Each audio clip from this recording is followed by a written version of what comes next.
masih ada pemateri yang terakhir. Kita sapa dulu dari Mang Amsi. Bisa dengar suaranya? Alhamdulillah bisa. Assalamualaikum. Assalamualaikum. Waalaikumsalam warahmatullahi. Ya, baik. Sedikit kami memaparkan kurikulum vitae atau biografi beliau. Nama lengkap beliau adalah Asep Muhammad Saiful Islam SPD MAPD. Biasa dipanggil Mang Amsi. Beliau adalah investor trading independen yang mulai belajar saham pada tahun 2007. Beliau juga founder syariah saham.com dan mikinsif.com. Beliau latar belakang pendidikan beliau itu yang terakhir Universitas Pasca Sarjana UIN Syarif Hidayatullah Jakarta. Konsentrasi tentang pendidikan bahasa Arab. Terus seminar ini ada banyak juga, sering menjadi pemateri, pembicara. Yang terakhir sepertinya 2020 ini banyak mendidik potensi saham syariah Smart Friend Community sebagai narasumber. Mulai dari 2020 itu banyak sekali. Betul, karya ilmiah juga ada. Buku beliau terbitan 2015, dekonstruksi demotivasi pembelajaran bahasa Arab. Terus yang terbaru itu 2020 tentang saham syariah kelas pemula. Itulah sedikit tentang biografi beliau yang akrab dipanggil Mang Asmin. Waktu dan tempat mungkin efisiensi waktu kita berikan 40 menit. Mang Amsi ya, maaf, dipersilahkan. Oke, terima kasih Pak Imron. Apakah suara saya jelas, Pak? Jelas. Oke, siap. Izinkan saya share screen dulu ya, Pak. Baik. Mohon izin.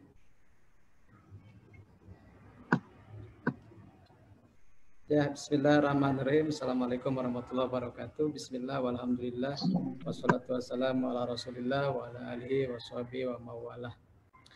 Pertama-tama saya ingin mengucapkan banyak terima kasih kepada Fakultas Ekonomi dan Bisnis Islam dari Institut Agama Islam Negeri Kendari.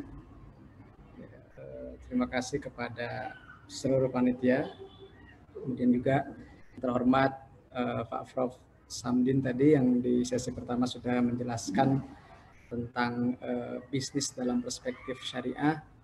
Kemudian juga Pak Bayu yang baru sesi kedua tentang bagaimana strategi bisnis syariah di masa COVID-19.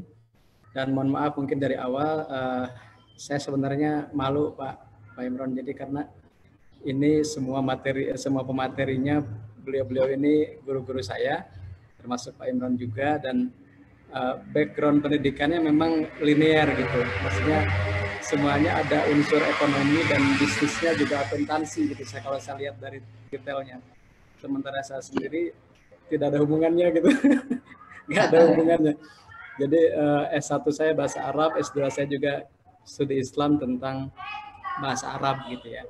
Tapi mungkin yang bisa saya share dari sisi praktisi saja, yang mungkin nanti juga silakan dikoreksi oleh guru-guru saya yang tadi sudah membawakan materi sebelumnya, dan juga kepada teman-teman yang sudah Bapak Ibu audiens yang sudah hadir di siang ini. Mohon maaf, seperti Pak Bayu tadi juga sama, saya juga sedang berada di balik hutan dan kebetulan saya ngajar di sini, dan ancaman terbesarnya adalah ketika webinar ini mati lampu dan sinyalnya hilang gitu. Jadi dari awal saya mau disclaimer dulu. Nah, ini sedikit perkenalan, mungkin tadi kalau kurikulum vitae memang karena diminta ya, jadi saya tuliskan yang pernah saya lakukan. Tapi kalau secara simpelnya, sehari-hari saya guru bahasa Arab di sini, di sekolah saya ini, di Mantiga Cianjur. Kemudian juga saya kebetulan waktu 2020 ini alhamdulillah sudah diberi kesempatan oleh Allah untuk menerbitkan buku yang diterbitkan oleh Gramedia, ya, judulnya Saham Syariah Kelas Pemula. Tapi teman-teman lebih sering menyingkatnya jadi Sari Kelapa supaya mudah dikenal gitu ya. Nah, teman-teman nanti boleh cek keseharian atau kegiatan yang kami lakukan, terutama di komunitas Syariah Saham melalui @mang_amsi dan @syariahsaham untuk di Instagram. Karena saya melihat di sini juga banyak dari teman-teman mahasiswa yang mungkin secara demografis adalah milenial yang platform sosmednya lebih ke Instagram ketimbang Facebook gitu ya. Kemudian ini adalah tempat tinggal saya yang dari sini sekitar 70 km. Saya tinggal di kampung, teman-teman. Bisa dilihat dari kejauhan itu ada Gunung Gede, kemudian juga di Cianjur ya, saya tinggalnya di Cianjur, di Jawa Barat. Kemudian saya dekat rumahnya mewah gitu, dekat mepet sawah maksudnya. Kemudian ini sekitar 3 kilo dari sekolah saya ini, yang sempat saya bicara hari ini. Ini ada namanya Batu Iyuh atau batu yang teduh. Di sini sebenarnya kondisinya adalah hutan. Dan di sebelah kiri kita ada sungai besar, di sebelah kanannya ada hutan yang masih belantara. Jadi saya sering di sini sendiri gitu ya, berhenti dulu terus berenunglah sesuatu. Gitu. Ini tempat saya ngajar di sekarang ini di Mantiga Cianjur. Jadi kalau nanti kebetulan teman-teman main ke Cianjur Selatan, silakan singgah di sekolah saya. Kebetulan saya juga doktor ya, tapi belum doktor secara definitif gitu, karena saya belum mengambil S3, tapi dokternya mondokin kantor. Gitu. Nah, dari belantara tadi saya berusaha memberikan sesuatu yang menjadi keresahan saya waktu itu adalah masalah literasi ya, masalah literasi keuangan syariah terutama. Dan karena saya sudah sedikitnya pernah mengalami pengalaman pahit di pasar modal tersebut, saya ingin berbagi sesuatu kepada orang lain dan akhirnya saya membuat sebuah website namanya syariahsaham.com. Dan alhamdulillah dalam 5 tahun terakhir ini kita dari Syariah Saham mendapatkan kesempatan untuk berbagi gitu ya, berbagi pengetahuan, berbagi pengalaman juga dan berbagi pengamalan pastinya kepada teman-teman. Dan tahun kemarin kebetulan kita diundang oleh Bursa Efek Indonesia Pusat untuk mengisi acara dan ternyata setelah itu ada media yang meliput kita dan jadilah seperti ini beritanya. Jadi teman-teman nanti boleh baca di bit.ly/amsikontan. Ini sedikit perkenalan. Nah, kita lihat ke realitasnya gitu ya. Jadi sebenarnya apa yang membuat misalnya saya sekarang sedikit ingin berbagi kepada teman-teman semuanya, ke Bapak Ibu semuanya, hadirin semuanya adalah karena kesadaran terhadap investasi, terutama karena mungkin tadi udah bicara tentang etika bisnis Islam, kemudian strategi bisnisnya. Nah, mungkin saya melihat sekarang saya mungkin bagiannya adalah melihat dari perspektif pasar modal syariah gitu ya. Karena ini juga salah satu bisnis yang menarik kalau bagi saya gitu. Nah, pasar modal syariah ini tingkat tingkat kemelekannya itu hanya sekitar 0,02% ya, atau sekitar kalau jumlah penduduk kita sekitar 260 juta, berarti hanya sekitar 50 ribuan atau 60 ribuan orang yang baru mengenal ya tentang investasi di pasar modal syariah. Dan ini menurut saya sih sebuah sebuah potensi, tapi juga sekaligus keprihatinan gitu. Kalau potensinya sih berarti potensi pertumbuhannya masih begitu besar ruang pertumbuhannya. Tapi di sisi lain keprihatinan saya pribadi adalah tingkat literasinya yang masih rendah. Jadi para hadirin semuanya, ketika saya membuat satu komunitas tahun 2014 awalnya, kemudian 2015 diwujudkan dalam bentuk website ya. 2014 itu yang pertama kali memacu saya untuk membuat website adalah seorang calon doktor ekonomi Islam di UIN Jakarta waktu itu, karena saya alhamdulillah dapat beasiswa dari LPDP waktu itu. Nah, beliau ingin belajar tentang saham syariah ke saya gitu, karena beliau suka lihat saya sedang trading gitu ya, sedang berdagang saham waktu itu. Akhirnya beliau cerita bahwa beliau itu sudah mempelajari saham syariah sejak beberapa waktu lalu dan ingin langsung jadi investornya. Akhirnya saya ajarkan begitu, bagaimana beliau itu bela-belain buat KITAS ya, kartu izin tinggal sementara, supaya bisa menjadi investor di bursa kita. Di situ satu sisi saya bangga karena Bursa Efek Indonesia itu menjadi sesuatu yang sudah diamati oleh bangsa lain, tapi di sisi lain juga saya miris kenapa bangsa kita belum memanfaatkan itu gitu ya. Akhirnya saya pelajari ternyata ada hal-hal lain yang memang harus kita sosialisasikan lebih lanjut. Waktu itu belum ada roadmap pasar modal syariah dari OJK dan belum ada seperti sekarang ada master plan arsitektur, belum ada waktu itu ya. Nah, ini juga ditegaskan dengan indeks literasi keuangan tahun 2019 yang lalu, yang tahun kemarin juga tidak terlalu beranjak gitu. Tingkat literasinya itu ya biasa aja, belum nyampe setengahnya gitu. Baru secara umum juga masih 38%. Dan khusus untuk yang syariah itu baru sekitar 9%. Dan ini dari seluruh aspek ya, dari mulai perbankan, asuransi, kemudian juga pasar modal terutama, dana pensiun itu masih rendah, sebenarnya masih di bawah 10%. Jadi kalau mohon maaf, misalnya di sini ada teman-teman ada 300-an orang, jadi ketika ada 30 orang yang melek tentang keuangan syariah itu wajar sesuai dengan survei gitu. Tapi jarang-jarang ketika saya juga mengisi satu acara itu semuanya sudah punya tabungan, semuanya sudah punya rekening saham, itu jarang-jarang gitu ya. Jadi emang itu membuktikan bahwa survei ini bisa mendekati kenyataan gitu ya. Nah, apa yang menjadi landasan ini, mohon maaf kepada Profesor dan juga Pak Bayu tadi, mohon dikoreksi kalau saya salah gitu ya. Dan saya masih belajar tentang itu. Jadi ketika kita belajar tentang Al-Quran, kebetulan tadi ada disebutkan oleh Pak Imran, ada saya bikin SIP itu singkatan Pak Fahmil Quran Intensif gitu. Jadi saya kebetulan di sekolah itu membuat ekskul namanya Fahmil Quran, dan alhamdulillah salah satu outputnya itu kita bisa sebagian anak didik kita itu bisa melanjutkan sekolah gitu ke jenjang yang lebih tinggi, kemudian dapat beasiswa juga, dapat jalur khusus gitulah, karena kita punya ekskul seperti itu. Dan salah satu yang sering saya tekankan kepada anak-anak dan juga kepada keluarga saya adalah ayat terpanjang di Al-Quran yang isinya 1 halaman penuh kalau di satu mushaf tertentu itu lebih bicara tentang fikih muamalah, lebih bicara tentang transaksi dan akuntansi terutama, karena diawali dengan bagaimana mencatatkan utang piutang ketika ada jatuh tempo atau ketika ada waktu yang ditentukan, kita harus mencatatkannya. Dan bagi saya sih asas administrasi itu sudah ada sejak 14 abad yang lalu. Jadi yang sekarang berkembang itu adalah pengembangan dari ayat-ayat seperti ini. Dan ini adalah ayat terpanjang, teman-teman. Jadi kalau teman-teman mencari dari satu mushaf itu, yang terpanjang adalah surah Al-Baqarah ayat 282, satu ayat sebelum lillahi ma fis samawati yang sering kita baca setelah sholat. Kemudian juga tadi Pak Profesor menyebutkan bahwa tijaratan lan tabur gitu, yarjuna tijaratan lan tabur gitu, surah Fatir ayat 29.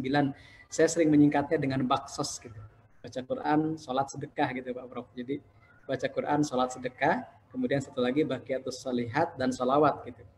Jadi saya suka menyingkat-nyingkat gitu. Jadi di Fatir 29, perniagaan yang tidak pernah terputus itu, yang tidak pernah merugi itu adalah membaca Al-Qur'an, yatluna kitaballah wa yuqimunas shalah wa yunfiquna sirra wa alaniyah gitu. Jadi membaca Al-Qur'an dan kemudian mendirikan sholat dan bersedekah terang-terangan maupun sembunyi-sembunyi.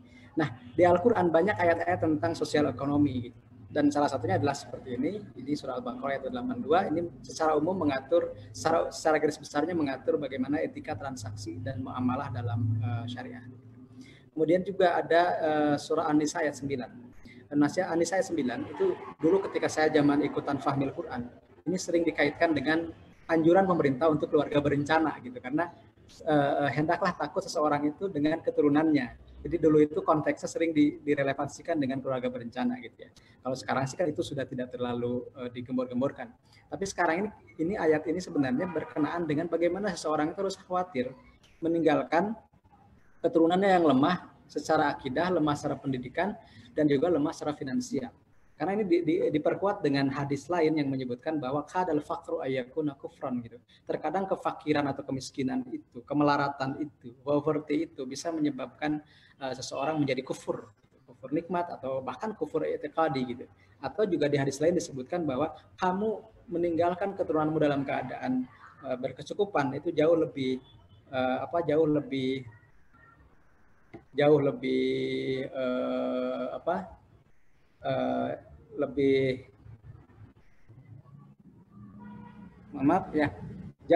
baik daripada meninggalkanmu dalam keadaan berkekurangan gitu ya. Jadi itu lebih ini ayat ini menekankan seperti itu. Kemudian di ayat lain ini yang paling penting adalah surah Yusuf ayat 47. Mohon izin minum dulu Pak.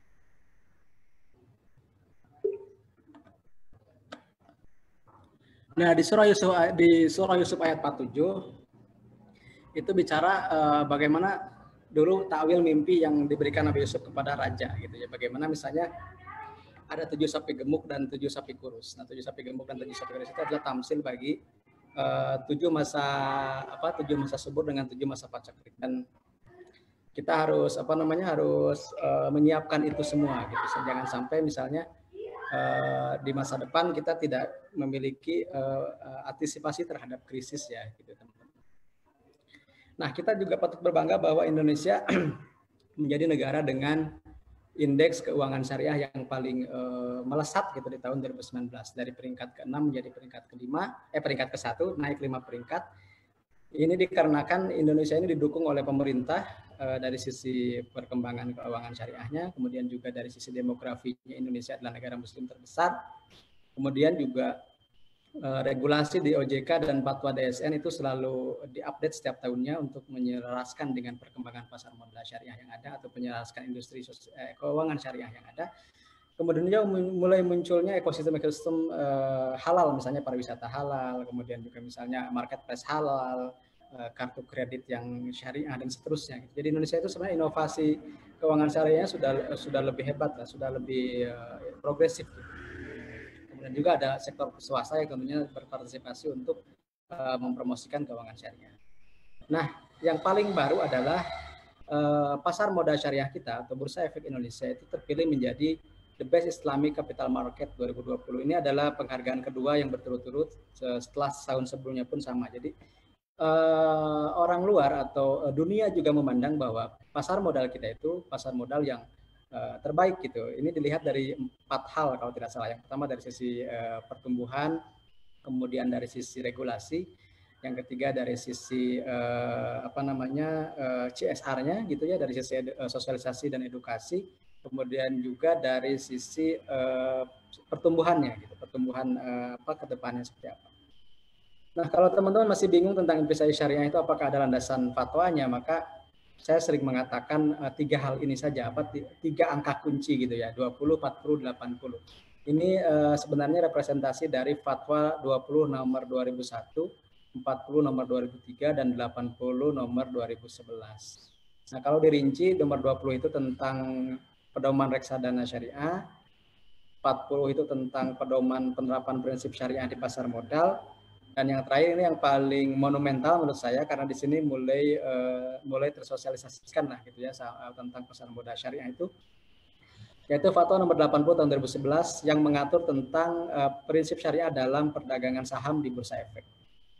Nah, kalau teman-teman ada yang bertanya apa sih saham syariah itu, fatwanya bagaimana? Nah, ini juga sudah dijelaskan bahwa transaksi efek di bursa itu menggunakan akad bai al-musawamah gitu ya. Kemudian transaksi saham dianggap sesuai syariah jika hanya jual beli saham syariah dan tidak melakukan transaksi yang dilarang.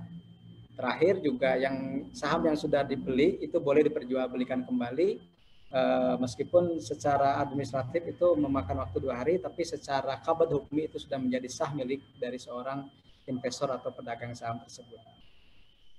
Ini secara ringkasnya saham syariah adalah bukti kepemilikan yang menunjukkan sertifikat yang menunjukkan bukti kepemilikan perusahaan, dan perusahaannya itu adalah perusahaan yang sudah dinyatakan sebagai emiten syariah oleh pihak ketiga yang disebut yang dalam hal ini diwakili oleh OJK dan juga Dewan Syariah Nasional.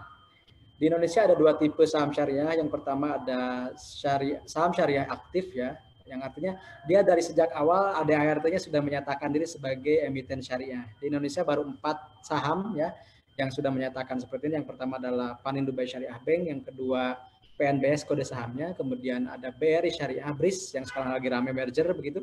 Yang ketiga ada Bank BTPN Syariah, Bank Tabungan Pensiunan Nasional Syariah, dan yang keempat ada Asuransi Syariah Jiwa Mitra Abadi ya, Asuransi Syariah Jasa Mitra Abadi, JEMAS kode sahamnya. Nah, sementara yang lainnya itu diseleksi oleh aturan yang disepakati oleh OJK dan DSN MUI. Jadi sekarang ini per hari ini ya ada 451 emiten syariah. 4 diantaranya sudah dinyatakan aktif syariah, yang sisanya itu dinyatakan sebagai syariah oleh pihak ketiga. Dalam hal ini adalah OJK dan DSN. Nah, kriterianya apa? Kriterianya yang pertama kualitatif ya. Kualitatif itu adalah usahanya tidak boleh bertentangan dengan prinsip syariah seperti perjudian, jasa keuangan riba, kemudian gharar, kemudian judi. ada juga misalnya produksi dan distribusi jasa atau barang haram dan seterusnya. Nanti teman-teman boleh baca lebih lanjutnya di aturan kriteria yang diterbitkan oleh OJK ya. Kemudian juga ada kriteria kuantitatif. Nah, kuantitatif ini bicara dua hal. Pertama, rasio utang riba terhadap total aset, dan kedua, rasio pendapatan non halal dibandingkan yang keseluruhan pendapatan. Ini debatable teman-teman, karena juga banyak saudara-saudara saya juga yang tidak setuju dengan ini, dan saya kira di situ ijtihadiyah ya, boleh berbeda pendapat mungkin karena ini sifatnya muamalah gitu ya. Jadi mungkin di negara lain sudah diperketat, di negara Malaysia misalnya sudah, kalau tidak salah Pak Bayu, udah di bawah 30% ya untuk rasio utang ribanya gitu. Kemudian total pendapatan halalnya sudah minimal sudah 5%. Nah, di kita masih longgar lah sebenarnya. Karena ini untuk dalam taraf sosialisasi, dan nanti mungkin bisa diperketat seiring dengan pertumbuhan jumlah saham yang ada. Tapi teman-teman, meskipun demikian ada juga saham-saham yang memang saham syariah yang dinyatakan syariah yang sudah 0% utangnya tidak ada ke bank. Nanti boleh dicari lah oleh teman-teman apa saja ya. Kita juga kemarin membuat feed di Instagram tentang saham ini. Nah, DES ini atau daftar efek syariah itu ditetapkan setiap bulan Mei dan November ya. Jadi Mei untuk Juni, per 1 Juni efektifnya, kemudian November untuk per 1 Desember. Nah, di Indonesia juga sudah ada indeks syariah ya, ada 3. Yang pertama Jakarta Islamic Index, ini sudah lama, sudah sejak tahun 2000 gitu. Ini udah sangat tua sepertinya. Kemudian yang kedua ada indeks saham syariah Indonesia. Ini mulai tahun 2011. Kemudian juga ada JI 70. Ini adalah pengembangan dari JI tahun 2000 menjadi JI 70 pas tahun 2018 ya, teman-teman. Nah, ini yang menarik. Jadi dibandingkan dengan IHSG, memang indeks saham syariah itu cenderung lebih lebih kecil lah kinerjanya gitu ya. Jadi kalau IHSG itu sudah 65% dari 2011 ke 2019, tapi isi itu cuma 50%. Dan Jakarta Islamic Index lebih rendah lagi, cuma 30%. Returnnya, jadi asumsinya teman-teman nanam di tahun 2011 mulai invest, kemudian di 2019 hasilnya di IHSG jadi naik 65%, dari 100 juta jadi 165 juta, diisi dari 100 juta jadi 149 juta 800, dan di JI dari 100 juta menjadi 130 juta. Itu asumsinya ya, asumsinya di beberapa saham syariah. Nah, kebetulan ini yang dari salah satu dari IAIN Kendari itu ada sohib saya. Teman-teman boleh lihat ya, di sini ada saya dan ada Pak Alwan, Pak Alwaidin Anwan. Apa hubungannya dengan slide ini? Beliau itu satu kelompok dengan saya ketika di tes seleksi terakhir LPDP ya. Jadi beliau ini teman sekaligus guru saya juga. Tapi yang sebenarnya ini adalah salah satu mimpi saya juga. Kenapa? Karena saya bisa langsung ngobrol dengan orang yang sering saya kutip artikel jurnalnya untuk presentasi. Nah, ini teman beliau, Pak. Jadi di sini saya lihat juga ditulis juga IAIN Kendari ya. Jadi beliau ini membandingkan, nah ini orangnya ada lagi di host ya. Jadi menguji bagaimana portofolio saham konvensional dengan saham syariah. Dan ini beliau membuktikan bahwa di periode 2011 sampai 2015, Pak Al-Wahidin ini membuktikan bahwa kinerja saham syariah itu jauh lebih unggul ketika masa krisis gitu. Itu simpulannya. Jadi boleh jadi ketika masa normal memang IHSG atau indeks saham yang konvensional itu lebih unggul. Tapi ketika terjadi krisis justru yang syariah itu yang lebih unggul. Gitu. Kenapa? Karena yang saham-saham syariah itu sangat menjaga sekali rasio utang. Begitu ya. Nah, ini terbukti bahwa saya pernah menguji juga ya, tapi saya mungkin bukan sebagai riset ya karena saya guru biasa begitu. Dari Januari 2020 sampai bulan Juli itu indeks saham syariah jauh lebih ringan gitu penurunannya ketimbang saham konven. Ini karena apa? Karena konstituen dari saham syariah itu kebanyakan didominasi oleh telekomunikasi dan consumer goods begitu, atau juga otomotif dan kimia. Tidak ada saham perbankan konvensional dan tidak ada saham rokok. Yang dua sektor itu menjadi penggerak untuk IHSG. Jadi ketika IHSG melemah, jatuh gitu ya, indeks saham syariah justru tidak sejatuh IHSG. Kenapa? Karena tidak mengandung atau tidak memuat saham-saham perbankan seperti bank-bank besar dan juga saham rokok yang itu menjadi pengerek indeks konvensional. Untuk cara investasi teman-teman nanti boleh pelajari sendiri ya. Harus daftar menjadi nasabah di satu sekuritas seperti halnya kita ingin nabung di bank, maka kita harus menjadi nasabah bank tersebut dulu. Gitu ya. Nah, di Indonesia salah satu-satunya adalah adanya si SOTS, Sistem Online Trading Syariah. Ini satu-satunya dan pertama di dunia. Kita inovasinya memang, kenapa kita mendapat penghargaan? Karena inovasinya memang lain dari yang lain. Nah, SOTS ini memungkinkan seseorang untuk hanya berinvestasi di saham syariah dan hanya bertransaksi sesuai dengan aturan syariah. Artinya dia tidak bisa beli saham konvensional dan tidak bisa bertransaksi non syariah. Udah ada 16 anggota bursa yang menyediakan itu. Silakan dibaca saja. Nanti saya share ya materinya. Nah, ini yang ingin saya bahas mungkin karena terkait dengan bisnis juga ya, bisnis secara realnya. Jadi di masa pandemi ini teman-teman kita melihat bahwa bisnis yang paling terkena itu adalah bisnis rekreasi dan bisnis turis gitu, bisnis wisata, kemudian juga penerbangan gitu ya, itu terkena. Jadi yang dari mulai yang hitam, yang merah pekat sampai ke hijau pekat itu adalah dari yang mulai terkena negatif dampaknya sampai yang terimbas positif gitu. Kita bisa lihat bahwa di sini ada apa sebentar ya. Nah ini wisata, penerbangan, otomotif itu kena, konstruksi juga kena begitu. Kemudian keuangan itu juga sedikit terkena ya karena ada rasio kredit macet. Kemudian pendidikan seperti saya dan juga kampus mungkin sekarang banyak yang daring begitu. Tapi ada juga yang diuntungkan seperti e-commerce, pertanian, telekomunikasi, kemudian layanan kesehatan, makanan, dan juga layanan obat. Makanya beberapa minggu terakhir saham-saham farmasi melonjak begitu ya secara harganya.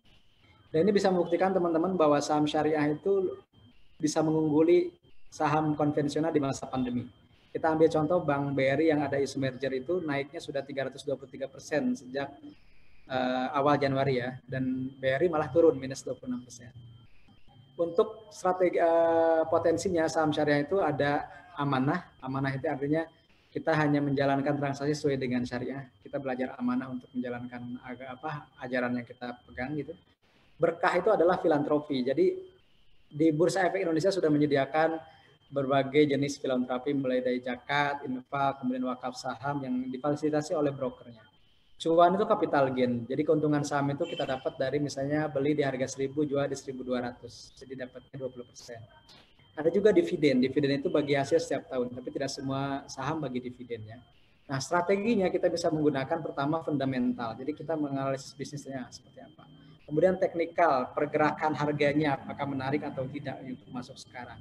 Kemudian terakhir money management. Money management itu modal kita masuknya di berapa sih yang cocok. Berapa sih jumlah uang yang aman ketika kita masuk di saham tertentu.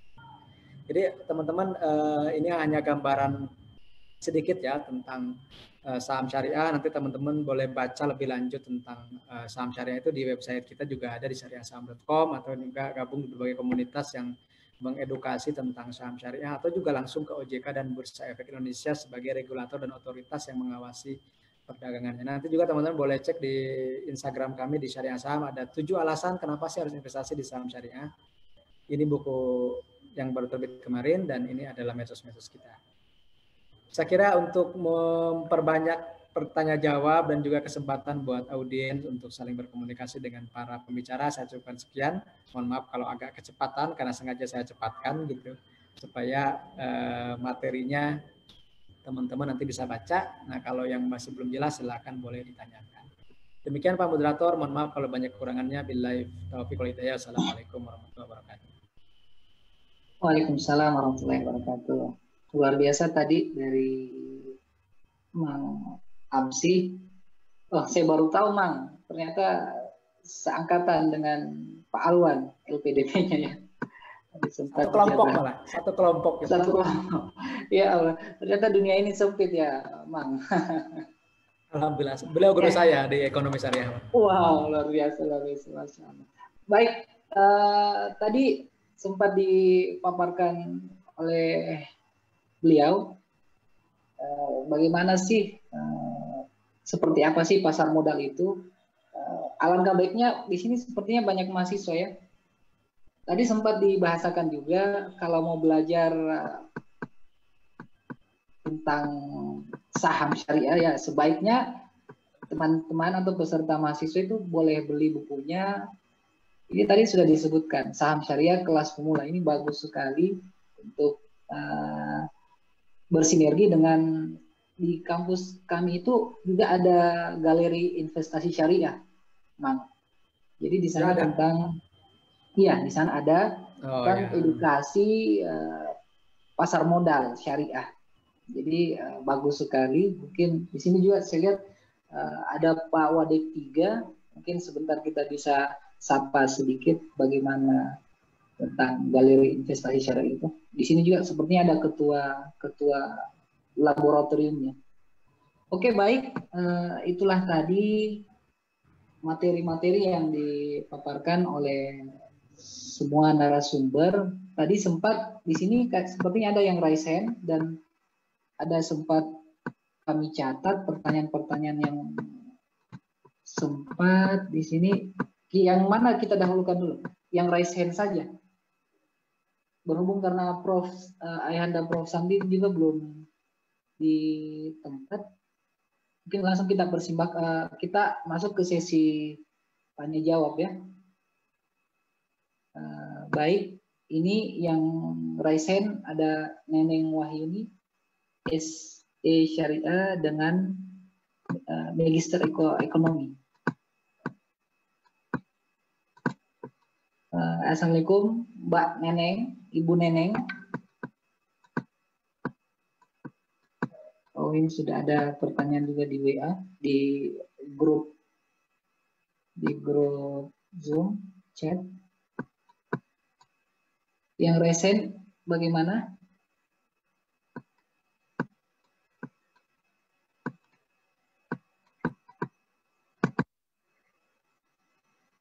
Tidak menjawab.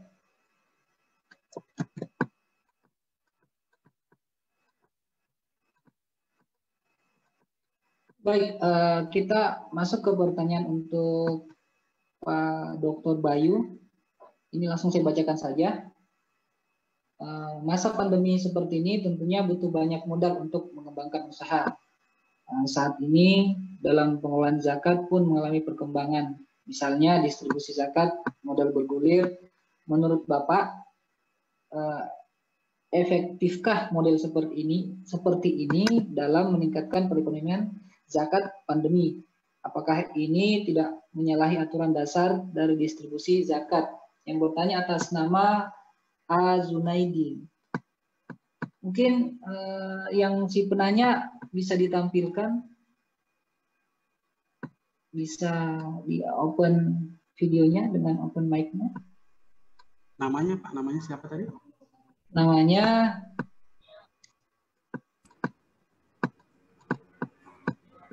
Zunaidi. Masih ada? Oh ya, dia masih ada. Beliau masih ada. Sempat dengar tadi Pak Dr. Bayu pertanyaannya? Ya. Atau saya ulang? Dengar. Sudah dengar? Boleh. Saya udah dengar. Meskipun putus-putus, saya bisa paham. Oh, sudah ditangkap ya Pak? Ya, baik. Ini juga penanya sudah tidak open mic dengan open video. Boleh langsung dijawab mungkin. Baik, sebelumnya saya sampaikan selamat dan congratulations untuk ini ya, Yayan Kendari ini, karena saya lihat peserta ini hampir 300 tadi. Jadi sukses untuk acaranya Yayan Kendari ya. Terima kasih Pak Dokter. Terkait dengan zakat, memang UMKM atau nano finance ini salah satu problema utamanya adalah dari sisi pemodalan. Makanya saya bilang tadi, salah satu sumber pemodalan dari syariah yang disediakan adalah instrumen keuangan sosialnya itu, yaitu Ziswaf. Nah, sekarang kan sudah ada namanya bank infak, ada namanya bank wakaf, walaupun bank wakaf mikro yang sekarang ini sudah mulai dirintis oleh pemerintah. Kalau menurut saya, hemat pribadi ini belum dianggap bank wakaf murni ya, sebab dia masih seperti berfungsi sebagai mirip dengan penyedia layanan pembiayaan ya. Kemudian dari sisi secara spesifik dari sisi zakat, saya juga memang kurang sepakat kalau dana zakat itu diambil, kalau mau dijadikan sebagai sumber pemodalan, kalau diambil dari bagian dari asnaf fakir miskin.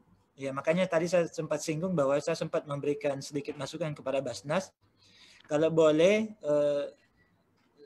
pembiayaan yang bersumber dari dana zakat itu bukan diambilkan dari part atau bagian dari fakir miskin, tapi diambilkan dari bagian amil, ya, karena biar bagaimanapun amil memiliki juga hak atau bagian daripada 8 asnaf itu kan.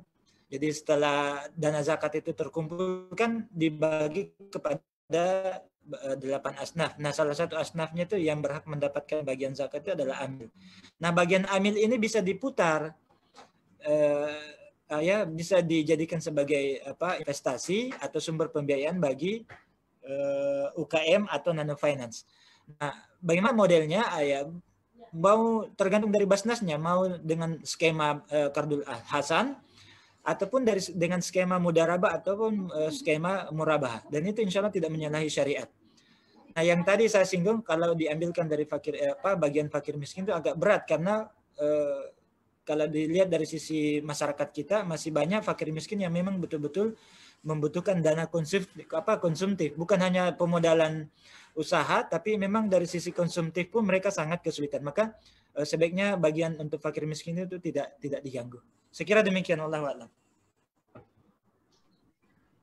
Baik, terima kasih. Bagaimana Saudara Azunaidi mau menanggapi atau yang lain, peserta yang lain boleh ngechat atau raise hand untuk interaksi dengan narasumber langsung, ilmunya langsung dari narasumber, insya Allah bisa lebih jelas lagi. Bagaimana?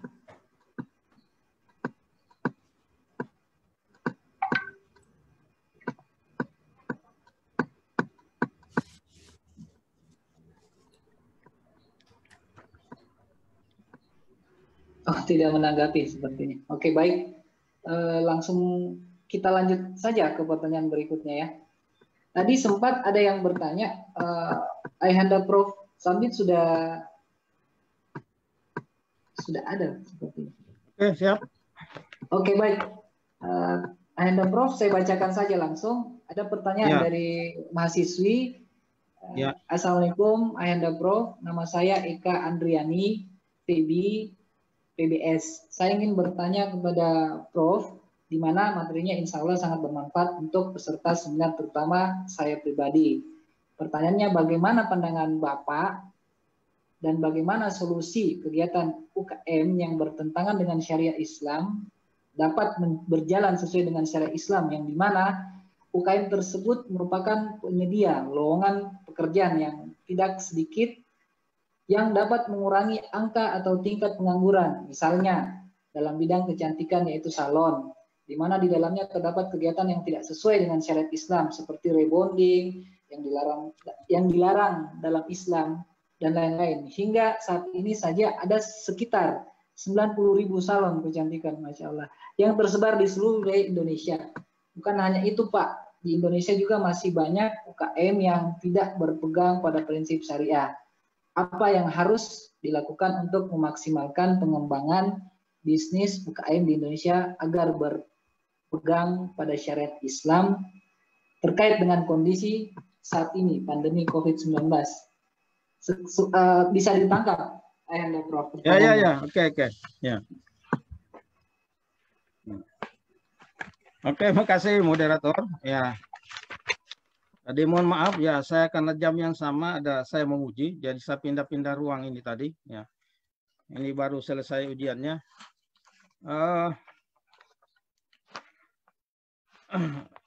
Inilah persoalan kita saat ini. Ya, persoalan kita bahwa kita lapangan kerja yang syar'i itu masih sangat kurang. Ya, yang seharusnya bahwa apapun usaha, kalau kita itu muslim, maka seharusnya berbasis syar'i, ya. Walaupun ya kenyataannya ini belum seperti yang kita harapkan. Ini masalah yang harus dituntaskan bukan hanya sepihak, tetapi harus bahu-membahu ya, antara masyarakat itu sendiri, penguasa, ulama, dan juga lembaga-lembaga pendidikan. Ya, saat ini apakah di lembaga-lembaga pendidikan kita yang menjadi tanggung jawab pemerintah itu sudah pernahkah diajarkan hal-hal seperti itu? Tidak ada. Kan belum ada. Ya. Kalau tidak salah di tempat kita pun juga mungkin lembaga-lembaga yang basicnya Islami mungkin ini juga masih kurang disampaikan itu. Jadi ini tanggung jawab kita bagi orang yang sudah bisa memahami ini. Makanya saya mengatakan bahwa mahasiswa lah yang menjadi pejuang yang kita ajarkan kepada mahasiswa saat ini. Kalau keluar jangan lagi melaksanakan hal seperti itu. Karena kalau kita mau rubah 100% saat ini tidak bisa. Masih sangat susah. Oleh karena itu, peran pemerintah, peran lembaga pendidikan, para guru dan dosen hanya mengajarkan ke mahasiswa yang harus turun tangan ke lapangan, memberikan pemahaman kepada masyarakat kita bahwa yang seharusnya kita muslim itu, usaha kita juga harus syar'i. Ya. Yang nanti kalau akan bertanya bagaimana yang syar'i, itulah yang bisa dijelaskan. Nah, jadi apa namanya ini saya katakan ini problem. Kita mau tinggalkan itu, kasihan lapangan kerja di mana kita mau kerja, ya kan? Ya. Banyak saya tahu mahasiswa yang neben kerja di sana, ya. Kalau ditinggalkan itu bagaimana biaya sekolahnya? Walaupun itu kita sudah tahu bahwa ini sebenarnya sudah tidak benar, ya. Secara syar'i, tapi saya harus makan. Ya kita katakanlah darurat, ya. Ya, kalau darurat kan bisa juga yang halal itu, yang haram bisa jadi apa namanya? Bisa dimakan seharusnya ya. Ya katakan kita ini dalam kondisi darurat ya. Usaha-usaha yang memang basicnya syar'i dan orang pebisnisnya yang syar'i yang ingin menerapkan syar'i secara total, secara kafah itu masih sangat kurang. Masih sangat kurang. Katakanlah perbankan syariah kita pun juga masih dalam debatable ya kok perbankan syariah apa namanya tidak memberikan bunga tetapi katanya nisbah apa semua itu mirip-mirip juga ya sebenarnya. Ya, jadi ini debatable ini, tetapi bahwa kalau kita sudah bisa memahami ini, kita harus beransur-ansur untuk bisa meninggalkan. Nanti kalau sudah mahasiswa turun ke lapangan, beri pemahaman kepada salon-salon itu, kalau mereka sudah paham, insya Allah dia akan meninggalkan itu. Tetap salon, tapi salon yang syar'i. Ya. Tidak akan melakukan yang dilarang oleh agama. Jadi literasi pendidikan kepada para pengusaha, para pebisnis itu tadi sangat-sangat penting. Merupakan kerja kita saat ini. 96 yang lalu. Saya sebut saja nama ekonomi Islam itu, saya tidak bisa ujian. Ya. 96, 99 yang lalu saya kembalikan menyebut ekonomi syar'i pada lembaga di mana saya studi, saya tidak bisa ujian, sehingga saya kembali. Tapi saat ini, alhamdulillah, kita sebut nama ekonomi Islam sudah mulai membumi. Hanya implementasi kepada masyarakat itu masih memang perlu pembelajaran. Ini tanggung jawab kita semua. Tanggung jawab pemerintah kita. Pemerintah harus kita beri pemahaman. Kalau saya mengatakan saya harus ingin sekali mau hearing kepada para anggota dewan, tapi tidak pernah ada lowongan. Karena yang bisa membalikan itu kan dari sana, ya. Yang membalikan bahwa kita harus menggunakan sistem ini ya dari dewan. Pemerintah berkoar-koar tapi tidak disetujui. Ya. Mohon maaf ya. Saya punya anak-anak mahasiswa yang jadi anggota PKS yang sudah duduk di dewan, tapi hanya 2-3 orang tidak bisa bersuara. Pada saat mahasiswa itu semangatnya tinggi. Ya, saya tahu ada beberapa yang sekarang termasuk wali kota kita sekarang ini, saya punya mahasiswa yang bersuara tentang itu. Tapi kalau kendalinya dari legislatif, sebagaimana ada di slide saya tadi itu tidak bisa, maka tidak bisa juga. Oleh karena itu literasi pemahaman kepada anggota legislatif itu sangat-sangat penting dulu. Termasuk pemerintah tidak terlalu susah. Tetapi legislatif yang sekian banyak itu yang menentukan arah apa yang harus dilakukan itu harus diberi pemahaman terlebih dahulu. Jadi demikian bahwa memang ini adalah problem yang masih nyata di depan mata kita. Kita mau seperti itu, tapi pelakunya belum paham tentang itu, maka susah kita merubah. Kita mau tinggalkan pekerjaan itu, kasihan untuk makan, tidak bisa makan.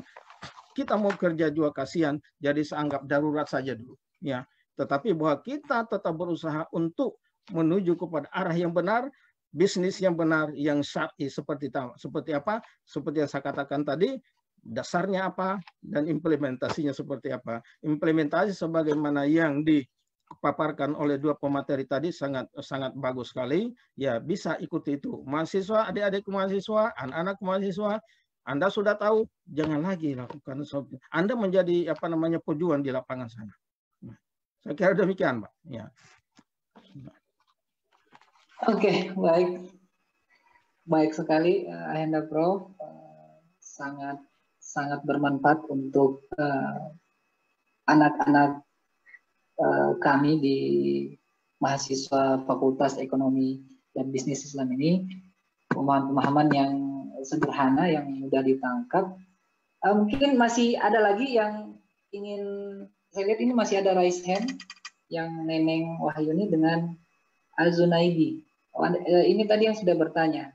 Silakan kalau ingin bertanya langsung ke narasumber, bisa di open mic dengan mikrofon videonya. Kalau mau berinteraksi ya silakan. Mau bertanya kepada siapa, dipersilakan. Oke, saya Pak ya. Siap. Oke. Assalamualaikum warahmatullahi wabarakatuh. Terima kasih atas waktunya. Saya mau tanya ke Pak Bayu tadi ya, masalah zakat, distribusi zakat yang saat ini kan mulai bermunculan. Distribusi zakat itu menggunakan sistem bergulir, jadi pinjaman bergulir. Ini kan tujuannya kan agar zakat itu kan lebih mudah tersalurkan kepada masyarakat, apalagi saat ini 8 asnaf itu kan tidak hanya 8 asnaf itu saja kan ya, mengalami perubahan. Kebutuhan masyarakat juga semakin berubah. Kalau nanti distribusi zakatnya itu hanya seperti distribusi zakat sebelum-sebelumnya, itu kan nanti akan susah. Ya, yang dibutuhkan masyarakat saat ini kan tidak hanya bentuk konsumtif kan ya, jadi ada dalam bentuk modal untuk menambah permodalan khususnya. Nah, ini nanti kalau distribusi zakat itu dengan menggunakan sistem bergulir, otomatis nanti kan semakin banyak orang yang akan menikmati. Ya, jadi orang yang menerima zakat tadi, dia juga bisa memutar modalnya. Kemudian nanti modal yang diberikan tadi bisa dikembalikan kepada lembaga amil zakat. Amil zakat nanti juga bisa memberikan kepada orang lain lagi. Nah, nanti kalau dalam bentuknya seperti ini, nanti akan semakin banyak yang menikmati gitu dong. Ya. Nah, kalau tadi kan Bapaknya tidak setuju kalau zakat itu didistribusikan dalam bentuk sistem bergulir. Nah, kalau tidak didistribusikan seperti itu, nanti akan semakin kebutuhan masyarakat khususnya dalam bentuk modal itu tidak akan bisa mendapatkan. Karena kalau UMKM kecil ya, usaha mikro itu kalau minta ke bank, pinjam ke bank itu akan susah dalam bentuk anggunannya, ya. Pinjam ke bank itu juga akan susah nanti laporan keuangannya itu ya. Kalau bisa dapat dari lembaga amil zakat, dari zakat, distribusi zakat itu, maka nanti akan memudahkan UMKM khususnya mikro kecil itu untuk mendapatkan modal. Ya, meskipun nanti ada akadnya tersendiri, tapi kan itu dapat membantu gitu loh Pak. Oke, terima kasih ya. Oke, baik, terima kasih. Oke, saya boleh tanggapi langsung ya. Langsung saja, Pak Dr. Bayu, silakan. Ya, jadi begini, mungkin agak disalahpahami apa yang saya sampaikan tadi. Jadi bukan saya tidak setuju dengan dana bergulir, malah sangat setuju dengan dana bergulir zakat. Jadi apa yang saya sampaikan tadi adalah sumber pengambilan dana bergulirnya itu. Jadi zakat itu kan begini, zakat itu kan setelah dana zakat terkumpul, maka ada 8 asnaf yang berhak mendapatkan dana zakat yang telah terkumpul tersebut. Nah, dana zakat yang telah terkumpul tersebut mestinya tetap ada porsi masing-masing. Ada porsi untuk konsumtif, ada porsi untuk dana bergulirnya. Nah, porsi untuk fakir miskin yang memang kebutuhannya adalah kebutuhan konsumtif, maka itu dalam hemat saya itu tetap diberikan untuk porsi konsumtif. Apalagi di tengah krisis COVID ini, sangat banyak masyarakat kita yang terdampak yang memang bukan, mereka tidak berpikir pemodalan, mereka justru berpikir mau makan apa hari ini. Ya, maka dana zakat yang seperti ini tetap diberikan dalam porsi yang konsumtif. Nah, bagian zakat untuk porsi yang dana bergulirnya itu tetap juga diberikan, tapi tidak diambil dari bagian untuk dana zakat yang konsumtif tadi. Tapi diambil dari bagian, ya, diambil dari bagian atau porsi asnaf amilnya. Nah, dana untuk amilnya ini yang saya bilang tadi, maksud saya dipakai untuk sebagai dana bergulir zakat tersebut. Sehingga porsi konsumtif zakat itu kepada fakir miskin tidak terganggu, karena memang juga sangat dibutuhkan oleh masyarakat.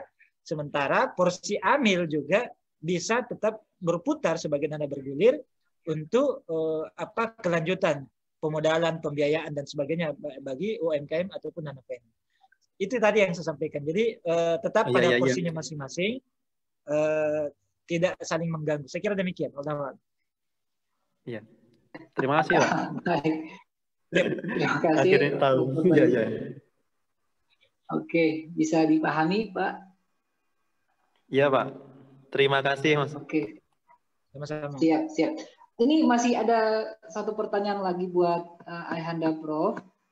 Dari Assalamualaikum warahmatullahi wabarakatuh. Perkenalkan, nama saya Iman Budiansyah, program studi Ekonomi Syariah semester 3, ingin meminta motivasi kepada guru besar Ayahanda Prof. Bagaimana agar mahasiswa dapat memiliki semangat yang tinggi dalam mempelajari bisnis syariah di tengah tawaran konsep konvensional yang kompetitif. Jazakumullahu khairan, Prof. Dipersilakan Ayahanda, Prof. Ya, terima kasih kepada mahasiswa yang punya motivasi. Ya, memang untuk memotivasi ini seharusnya memang harus mulai dari dasar. Ya, saya mulai dari basicnya tadi, mengangkat sehingga saya bisa membanding-bandingkan ekonomi syar'i dan ekonomi konvensional itu, sehingga tahu yang betul seperti ini. Ya, tapi itu panjang waktunya, 1 semester, ya mungkin biasa 1 semester hanya untuk itu. Tapi tidak apa bahwa mau pilih yang mana. Mau meninggal dengan kesengsaraan karena kita ribawi, atau meninggal dengan ketenangan karena kita mengikuti syar'i. Ya, itu satu pilihan ini saya dulu. Ya, kalau memang kita nanti pada akhirnya bahwa kita ingin tenang di sebelah sana, di hari setelah pembangkitan kita, maka mulai menujulah kepada yang syar'i. Oleh karena itu pelajari ekonomi Islam itu, ekonomi syar'i itu dari awalnya, arti penting dan manfaatnya. Demikian pula bisnis, pelajari arti penting dan manfaat daripada menerapkan atau mempelajari dan menerapkan ilmu itu, baik ilmu ekonominya maupun ilmu bisnisnya. Nah, jadi dorongannya yang pertama, sekali lagi, Anda harus paham basic dari awalnya, sehingga bisa membandingkan kapitalisme saat ini dengan syar'i saat ini, dengan sosialisme yang diagung-agungkan itu dengan syar'i saat ini. Tadi saya sudah menunjukkan satu slide saja dulu. Mulai dari pemahaman Bapak ekonomi, kita sudah salah. Coba, siapa yang bisa bantah tadi? Muhammad menerapkan ekonomi syar'i berdasarkan akidah syariah dan akhlak tahun 500 sekian Masehi. Adam Smith 1700. Apakah betul itu? Itu tidak betul. Ya. Mulai dari situ Anda, ternyata yang saya pelajari saat ini keliru. Ya, saya kembali kepada bisnis yang sebenarnya. Dari mana saya lihat? Bacalah kitab Quran, bacalah hadis-hadis, semua sudah ada di sana. Yang saya angkat semua dasarnya dari Quran dan hadis. Ya, Coba kita gali itu. Gali, apalagi Anda berasal dari basic atau lembaga pendidikan yang Islami. Tidak boleh tidak itu, tidak boleh tidak tahu. Tidak boleh tidak tahu. Dan tidak boleh tidak sholat. Jangan sampai banyak yang pelajari tapi tidak sholat. Dulu saya mengajar, saya selalu saya tanya itu, sholat atau tidak. Saya bilang sholat, saya tanya doa-doanya tidak tahu. Berarti tidak pernah sholat. Nah, jangan jadi adik-adik untuk agar Anda termotivasi, tahu arti dan manfaatnya dulu, pengertiannya dulu, ya, manfaatnya dulu, ya. Banding-bandingkan yang Anda pelajari saat ini tidak. Seharusnya di sana tidak perlu lagi belajar ekonomi konvensional, ya. Langsung ekonomi syariah, nanti dibanding-bandingkan itu, ya. Saya siap selalu memberi itu kalau masih ada kesempatan ke sana, ya. Kemudian, ya. Di sana ada instrumen yang sangat menarik itu, seperti yang disampaikan oleh pematerian itu adalah zakat itu. Zakat itu sebenarnya instrumen, ya, salah satu instrumen pengembangan ekonomi yang syar'i dari sana. Ya. Dari zakat itu, ya, dari ziswa tadi, ya, ya. Karena zakat itu memang, ya, bisa salah satu digunakan untuk pengembangan usaha bagi orang-orang yang tidak mampu. Bahwa memang distribusinya tidak boleh kita ambil semua, tapi distribusinya itu adalah konsumsi tanpa modal. Harus begitu. Kalau hanya konsumsi saja kita pelihara orang miskin, ya. Tetapi harus diberikan konsumsi tanpa modal. Saya sudah punya 2 penelitian tentang itu. Saya analisis, katakan di Indonesia sajalah, 5 tahun itu akan tuntas kemiskinan kalau misalnya optimalisasi zakat ini atau akumulasi zakat ini bisa optimal. 5 tahun Indonesia ini bisa terbebas dari kemiskinan. Di Sulawesi Tenggara juga harus seperti itu. Kita mulai secara bertahap. Jadi dana zakat saja itu dikolek, ya, dikumpulkan, diakumulasi dengan orang miskin sekian, itu 5 tahun secara bertahap habis tuntas itu orang miskin di Indonesia dan di Sulawesi Tenggara. Tapi cara pendistribusiannya seperti tadi, konsumsi tanpa modal, jangan hanya kasih konsumsi tuh, jadi kita pelihara dia terus menjadi penerima terus. Yang diharapkan bahwa setelah menerima, tahun depannya kalau bisa sudah tidak menerima, bila perlu dia sudah bisa membayar zakat. Ya. Ada kalau bisa Anda pernah bisa lihat, saya punya buku teori motivasi berzakat, ada itu, ya. Saya sudah banyak bagi-bagi, sudah ratusan, hampir ribuan. Saya bagi-bagi cuma-cuma saja itu bukunya. Dia itu sudah banyak yang punya itu. Kalau mau lihat anunya di penerbit ADZ itu, penerbit ambil saja. Ya. Kalau bisa minta sama penerbit di share saja. Ya. Itu teori motivasi berzakat. Ya. Dorongan kelembagaan dan ekonomi itu. Saya kira demikian, Pak. Ya, kalau Anda mau belajar bisa datang ke rumah tadi mahasiswa. Insyaallah di sini banyak cukup literatur tentang itu, ya, tentang ekonomi syar'i. Ya, walaupun bukunya banyak Indonesia banyak. Saya tidak pandang penulisnya siapa, tapi setiap orang penulis saya hargai bahwa itu sebagai suatu tambahan ilmu buat saya. Jadi anak-anak mahasiswa mau belajar silakan ke sini. Kalau saya diundang ke sana, ya saya kerja, karena saya juga sering ke sana. Ya. Tapi mau ke rumah juga silakan. Ya.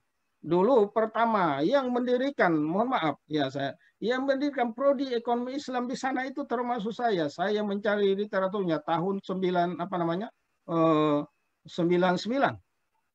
Pertama berdirinya prodi ekonomi Islam di sana. Ya. Nah, saya punya tahu sejarahnya itu sampai saat ini. Nah, termasuk S2-nya yang ada sekarang. Saya tahu juga prosesnya. Jadi kalau mau belajar ya silakan ada mahasiswa siapa saja datang dan bisa bertanya kapan dan di mana saja. Saya kira itu. Ya, semangat terus, belajar terus ekonomi dan bisnis syar'i. Ya. Demikian Pak Moderator. Masya Allah, luar biasa sekali ayat Pak. Ini saya sampai merinding ini. Tidak sabar untuk mau belajar kembali bersama Ayanda Prof, berhubung karena kami juga ini di background ekonomi Ayanda Prof, syukur sekali bisa belajar banyak. Mungkin masih ada pertanyaan dari partisipan. Moderator, Nanti kami izin bertanya. Baik, silakan. Saya Prof. Moderator. Oke. Terima kasih. Assalamualaikum warahmatullahi wabarakatuh. Waalaikumsalam warahmatullahi. Saya mau ucapkan terima kasih kepada Prof. Samdin. Prof. Jadi adik-adik sekalian, ini Prof. Samdin adalah dosen kita juga ya, dosen Fakultas Ekonomi dan Bisnis Islam. Tadi dia sudah sampaikan bahwa dia bersejarah ikut berjuang mendirikan program studi termasuk yang di Pascasarjana. Terus kalau yang paling semangat ini saya ingat Prof. Samdin itu kalau mau akreditasi itu pasti dia datang. Kalau mau akreditasi pasti dia datang, sesibuk apapun itu dia sempatkan untuk hadir untuk divisitasi. Amin. Termasuk kalau mau revisi kurikulum, ini nanti prodi-prodi yang mau revisi kurikulum, Prof, nanti pasti beliau itu. Terima kasih. Dan bukunya Prof itu sudah ada di fakultas. Alhamdulillah, terima kasih. Semoga menjadi amal jariah. Ya, amin. Nah, sekarang begini Prof, kalau menurut saya ini kan ekonomi syariah sekarang sudah relatif tumbuh lebih baik ya dibanding dibanding masa sebelum ini. Nah, sekarang yang mungkin kami butuh informasi dari Prof. Samdin itu adalah kompetensi-kompetensi yang baru sesuai dengan perubahan revolusi industri dan sesuai dengan revolusi teknologi informasi. Itu kompetensi-kompetensi yang baru itu apa? Sehingga kami dari aspek penyiapan kurikulum untuk yang diajarkan di dalam prodi-prodi ekonomi syariah ataupun perbankan syariah, itu kita bisa update, Prof. Nah, itu untuk Prof. Samdin. Mohon berkenan nanti kami dibocorkan kompetensi baru di dalam dunia kerja, di dalam dunia bisnis, dan juga di dalam dunia ekonomi sekarang yang berkembang itu apa? Kami butuh sekali itu, Prof. Yang kedua, pertanyaan saya mungkin ke Kang Amsi ya. Kang Amsi, terima kasih.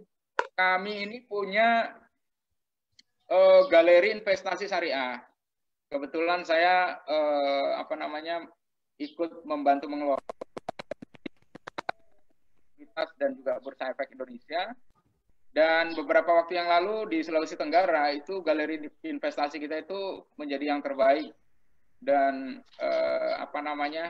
mahasiswa sebagai investor juga banyak kali memenangkan lomba-lomba stock lab dan juga lomba nabung saham itu banyak prestasinya.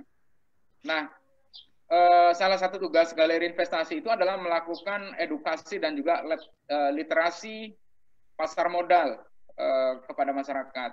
Cuma nanti mungkin kami mohon dari Kang Amsi, bagaimana kita ini melakukan edukasi dan juga literasi pasar modal, bukan hanya pada kalangan masyarakat terpelajar gitu. Bagaimana misalkan kita mengedukasi masyarakat yang praktisi di tingkat pengusaha-pengusaha kecil UMKM di desa kayak itu strateginya seperti apa? Kami ingin belajar ini dari Kang Amsi karena saya lihat sudah sangat adaptif terhadap teknologi informasi dari lembaga dan juga pengalaman Kang Amsi. Nanti mohon kalau bisa kita bisa kerjasama dan kami diberikan informasi langkah-langkah untuk kita menyasar pasar untuk melakukan edukasi dan juga literasi pasar modal kepada masyarakat tingkat bawah itu seperti apa? Karena selama ini saya lihat masih agak dalam tanda petik agak elit ya. Pasar modal itu hanya di kalangan mahasiswa, pengusaha, tingkat orang-orang yang terdidik. Nah, bagaimana misalkan orang-orang di desa di ini yang juga kalau seandainya kita edukasi itu menjadi pasar yang potensial kalau menurut saya. Terima kasih moderator. Assalamualaikum warahmatullahi wabarakatuh. Waalaikumsalam warahmatullahi wabarakatuh. Terima kasih Pak Wadik ya. Ini kita persilakan ke Mang Amsi dulu ya, karena dari tadi sudah disapu rata semua dari pemateri narasumber Prof. Ayanda Prof. Samdin dengan Pak Dr. Bayu. Kita beri kesempatan buat Mang Amsi. Silakan Mang. Terima kasih Bapak Wadik 3, Pak Sodiman itu ya, atau Pak siapa? Iya Pak. Juga Pak Diman dan Pak Imran ya. Jadi sebenarnya gini Bapak, kalau saya sih lebih concernnya bagaimana kita memulainya dari diri kita sendiri gitu ya. Jadi Kenapa juga misalnya apa namanya, saya selalu sampai hari ini masih mempertahankan persepsi bahwa saham syariah itu milik hak semua orang. Maksudnya semua orang bisa menjadi investor saham syariah. Jadi kenapa sih dari awal tadi saya memperlihatkan saya tinggal di perkampungan, saya ngajar di hutan gitu. Jadi di situ sebenarnya ada makna implisit bahwa dimanapun kita berada gitu, profesi apapun kita, meskipun misalnya saya sebagai guru biasa begitu dengan penghasilan yang tidak seberapa, kemudian juga misalnya profesi kita juga tidak elit begitu, tapi banyak dekat dengan masyarakat biasa juga. Nah sebenarnya kalau saya sih konsistennya pertama mungkin ada kaidah di dakwah itu kan lisanul hal afsahun min lisanil maqal gitu ya. Dakwah yang dilakukan atau dakwah yang dicontohkan itu jauh lebih efektif ketimbang dakwah yang diungkapkan gitu. Seberapa banyak sih sosialisasi dan edukasi pasar modal syariah yang dilakukan, tapi kenapa sih mungkin tidak terlalu efektif juga. Jadi kalau saya sih punya rahasianya Pak. Jadi kan misalnya kalau di Bursa Efek sama OJK itu mereka punya tugas untuk mensosialisasikan pasar modal, tapi mereka juga punya hal yang tidak bisa mereka ungkapkan. Contohnya mereka tidak bisa beli saham. Mereka nggak bisa beli saham, jadi nggak bebas cerita tentang saham apa yang bagus, saham apa yang nggak bisa gitu. Nah, maka kenapa juga Bursa misalnya dan OJK ini butuh misalnya orang-orang yang katakanlah seperti saya, misalnya yang suka cerita tentang saham di berbagai medsos atau punya website sendiri. Nah, akhirnya kita diundang gitu. Kenapa? Karena saya lebih bebas bercerita tentang itu. Saya lebih bebas untuk mengatakan saya beli saham ABCD, saya jual saham FGH. Kenapa? Karena saya tidak diikat dengan aturan yang misalnya mengikat orang-orang Bursa dan orang OJK. Jadi kalau bagi saya sih pertama yang dilakukan itu adalah tetap kita memberikan exposure dulu ya, misalnya membuat acara, kemudian juga mengundang misalnya tadi kalau ingin mengumpulkan para pengusaha boleh, kalau ingin mengumpulkan misalnya kepala desa juga boleh, atau kalau di kita itu di Cianjur, kalau saya masuk di berbagai komunitas, saya masuk di komunitas para guru, saya masuk di komunitas para pemimpin pesantren atau para kiai, saya juga misalnya masuk di orang-orang yang jauh dari kota gitu, jauh dari saya juga ada seorang investor itu yang dia ngajarnya di sekolah SD yang sangat terpencil, yang siswanya itu cuma 20 orang dari 6 kelas gitu. Bisa dibayangin kan 20 orang dari 6 kelas, saking nggak ada muridnya gitu. Tapi beliau mau belajar gitu, mau belajar bagaimana cara membuka akun, bagaimana. Karena apa alasannya? Karena mereka melihat misalnya, oh saya aja yang misalnya guru biasa bisa ikut di saham gitu. Dan itu juga kenapa saya tidak, mohon maaf ya teman-teman, saya tidak memamerkan kemewahan hidup gitu. Kenapa? Karena ada juga yang protes ke saya, Bang Ams itu suka ngomongin saham tapi nggak punya kendaraan gitu, nggak punya mobil. Terus saya bilang kalau emang ada salahnya ya gitu, atau misalnya salahnya ya kan kalau jadi investor itu harus kelihatan lah buktinya apa, pakai mobil mewah lah atau pakai misalnya apa. Terus saya bilang begini, kalau saya sudah pakai mobil mewah maka itu sudah membuat sekat, oh ternyata saham itu harus punya mobil mewah dulu, atau saham itu hanya untuk orang yang punya mobil mewah gitu. Karena disitulah saya memberikan image bahwa semua orang bisa gitu untuk berinvestasi saham, tapi belum tentu cocok gitu. Jadi semua orang bisa berinvestasi saham, tapi belum tentu cocok untuk semua orang. Kenapa? Karena disesuaikan dengan profil risiko. Misalnya, saya di sekolah ini misalnya, saya dengan teman-teman guru juga suka ada yang ngomong, maaf sih kapan dong sharing tentang saham di sekolah? Saya bilang, gini aja Bu, Pak gitu. Saya tes dulu, kalau misalnya diberi uang 10 juta, kemudian diinvestasikan di satu instrumen investasi, Bapak Ibu siap kehilangan berapa rupiah gitu.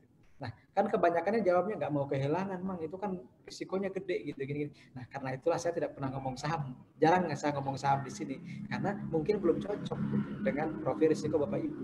Jadi memang sih memilih saham itu tidak bisa dipaksakan, Bapak gitu ya. Tapi setidaknya kita memberikan exposure aja bahwa oh, saham ini bisa loh diakses oleh siapapun gitu. Kenapa? Saya selalu menekankan ketika orang mengatakan saham itu mahal, saya counter dengan tahu nggak bahwa satu lot saham itu hanya setengah mangkok bakso. Kalau di daerah saya gitu kan, bakso itu sekitar 15 ribuan atau 12 ribuan. Nah, ada satu saham yang bisa dibeli dengan harga 5.000 sampai 6.000 satu lotnya. Karena satu lot itu kan 100 lembar, berarti harganya 50 sampai 60. Bahkan sekarang ada aturan baru di Bursa Efek itu yang masuk papan akseleran, yang misalnya startup bisnis yang baru itu bisa dengan harga di bawah 50. Kemarin ada juga yang harga 30 misalnya.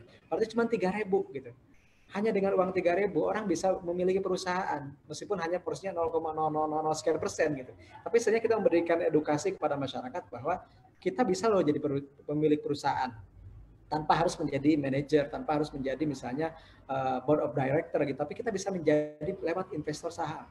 Dan saya juga di buku saya itu semacam panduan gitu kan, di buku pertama itu hakikat investasi harus bagaimana menurut Islam, di bab kedua itu misalnya bagaimana hukumnya, polemik tentang boleh tidaknya berinvestasi di saham, kemudian bab 3 itu bagaimana cara mekanismenya, kemudian bab 4 tuh analisisnya bagaimana gitu, atau misalnya saham-saham syariah yang menarik itu apa saja secara historis, dan di bab terakhir itu ada kisah saya dengan Pak Low Keng Hong. Jadi sebenarnya kisah saya dengan Pak Low Keng itu menjadi nilai tambah tersendiri buat karya saya itu. Kenapa? Karena jarang orang yang bisa misalnya ngobrol langsung dengan Pak LKH dengan dalam berbagai sesi dengan membagikan ilmu-ilmu yang beliau lakukan ketika berinvestasi di pasar modal. Nah, kisah-kisah tersebut saya rangkum menjadi sebuah buku, dan mungkin juga teman-teman bisa baca nanti, sudah tersedia edisi e-booknya di Google Book dan Google Play dan juga di Gramedia Digital. Jadi yang susah beli di edisi cetaknya juga bisa beli edisi yang e-booknya. Nah, sebenarnya buku itu lahir untuk menuliskan berbagai keresahan saya yang selalu saya sharekan di berbagai event gitu. Saya buat di buku supaya lebih terencana dan supaya lebih terstruktur bahasannya dan bisa dibaca kapan saja. Jadi nanti saya sangat antusias dan insya Allah saya siap membantu untuk galeri investasi di galeri investasi syariah di IAIN Kendari untuk apapun juga, dari sisi edukasinya, dari sisi literasinya, atau mungkin nanti sisi lain yang bisa kita kembangkan di sana. Dan kita juga di Syariah Saham punya platform kursus online gratis, Pak. Namanya sahamsyariah.id. Jadi sahamsyariah.id ini adalah platform ikhlas. Ikhlas itu kita singkatannya dari ikhlas gitu kan, kelas online, kelas elektronik. Tapi sekilas juga dibaca ikhlas gitu. Karena kalau ngajar sama belajar itu harus ikhlas dua-duanya gitu. Nah, di ikhlas itu kita punya kelas-kelas basic yang free, nggak berbayar gitu. Dan itu per kemarin itu saya ngecek lagi ada sekitar 3.700-an user dengan 6.000 enrollment. Jadi kita adalah penyedia kursus pertama saham syariah online di Indonesia. Alhamdulillah gitu. Dan alhamdulillah itu sudah banyak memberikan manfaat buat para pemula gitu. Jadi kalau misalnya teman-teman nanti mau penasaran tentang saham, tinggal klik sahamsyariah.id, daftar, dan itu gratis. Tidak dipungut sepeser pun. Mungkin begitu Pak yang bisa saya jawab. Oke, baik. Terima kasih. Luar biasa sekali, Mang Hamsi.